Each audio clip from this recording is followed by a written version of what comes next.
Welcome back again to Joe Stunner Boxing. I wanted to talk a little bit about cynicism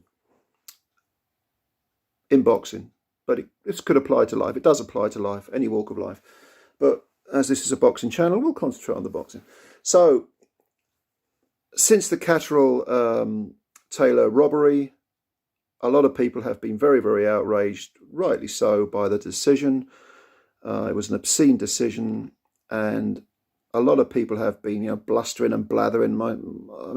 I had to make a video as soon as I saw that fight just to get it off my chest. I was so fucking angry. The vast majority of people, I think probably 99 point whatever percent of people believe that Catterall should have won, and most of those believe he was flat out robbed.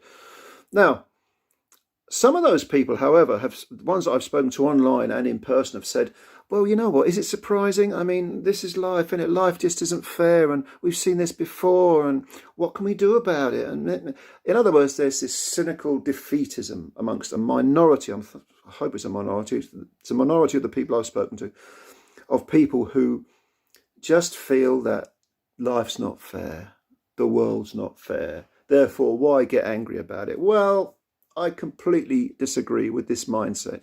You should get angry. You should get outraged, all right? Because some things are outrageous. That's not to say that you must live your life in some sort of fog of hysteria. Of course not. You should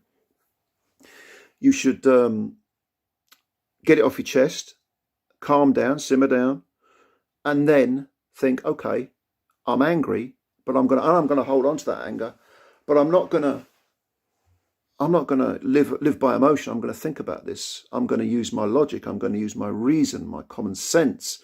I'm going to use, you might be thinking in almost a scientific mindset of, what am I going to do about this?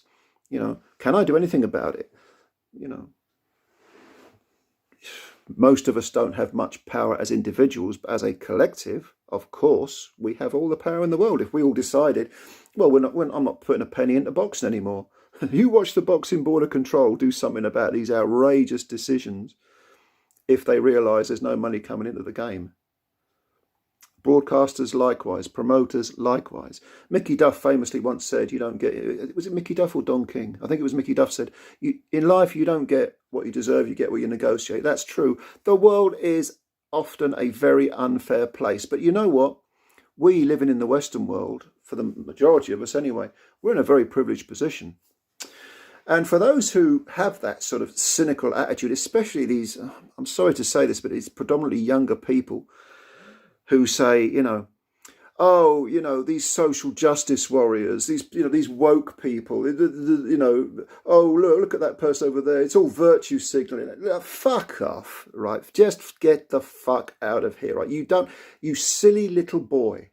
You don't know what you're talking about, okay? And let me tell you why you don't know what you're talking about. Because everything you take for granted, okay, had to be fought for. Whether it's this little thing called the weekend, where we have a couple of days off, whether it's health and safety conditions at work, whether it's sick pay, whether it's maternity pay, whether it's holiday pay, your company actually paying you to go on holiday, whether it's the benefit system, the National Health Service, all this stuff and much, much more had to be fought for, right, by these so-called social justice warriors that you're slagging off. Pick up a history book, just going over the last 100 or so years. Pick it up and have a read, and you'll see. Go back. In fact, go back a little further. Go back to the late 19th century if you're in Britain. That's obviously where I'm from. You see the difference between late 19th century and the early 21st century, and then just have a think about it. How did we get from that to that? I don't mean in terms of technology and everything. I mean in terms of the standard of living. It had to be fought for, and it's a war with no ultimate victory, with no ultimate destination. Okay, it's an ongoing war. It never, ever, ever ends. Okay, but that's not to say that we must be cynical and defeatist and say, well, that's life. Life just isn't fair, is it? So, you know what? I'm going to sit on the sofa and, I'm going to just eat my pizza and, watch a bit of telly, and I don't get involved in politics. You're a fucking idiot. You're a fucking idiot. And I'll tell you what, Your cynicism and your defeatism, okay, that's not going to stop you from taking all the benefits that the people who are actually fighting, who are out there fighting, get for you. You're not going to say, oh, you know, some people that slag off trade unions. Trade union, oh, I don't like trade unions. Oh, no, I don't like that. I don't go in for trade. I'm not a union man at all. 6% pay rise, yeah, I'll have that. Who do you think got you that 6% pay rise, you prick? It was the union. It was, you know, people who fought to build that union up. You know. Anyway, look, I'm ranting here. But this cynical attitude is something that you should avoid, not just in boxing, but in life. Catterall and Taylor was a fucking disgrace. It was a robbery. You should be angry. Of course you shouldn't carry on living, like I say, in this hysterical fog. Of course not. You know, you have to calm down and think rationally. But outrage is good. Anger is good, if it's channeled correctly. So my attitude is keep raging. You know, boxing and beyond. Keep raging. Question everything. Don't be cynical. Be skeptical. Skepticism should be a mindset, I think so, whether it's boxing again or anything else. But cynicism, no.